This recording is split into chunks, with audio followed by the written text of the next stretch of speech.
Meanwhile, game of the day in Italy, and what a match it turned out to be at San Siro. Inter against AC Milan. Perisic with the opening goal for Inter, in control up until Olivier Giroud with a quick brace with 15 minutes to go, would see Milan come from behind, take all 3 points and beat their city rivals by 2-1. And it means that they close the gap on the defending champions now to just 1 point. For more on this extraordinary match, let's welcome, shall we, Gab Marcotti to the show.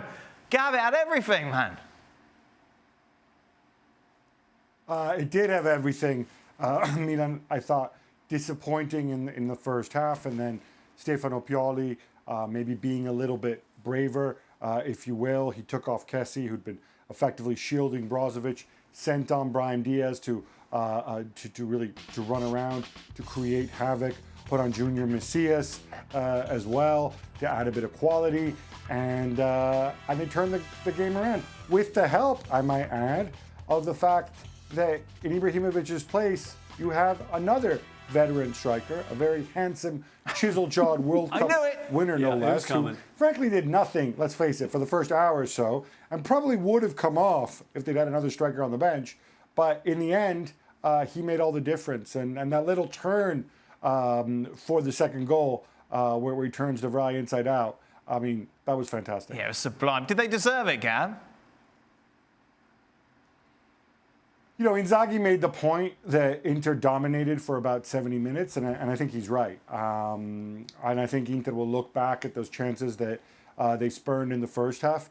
But I think also the way they played in the last 20 minutes, even, just before Milan's equalizer,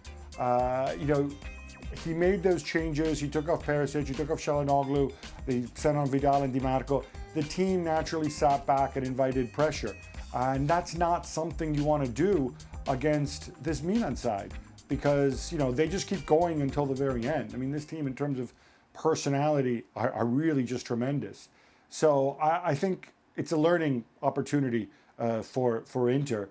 And I think those are the positives, if there's any positives, to take out of this defeat. How much momentum then does that give Milan regarding their title race, Gab?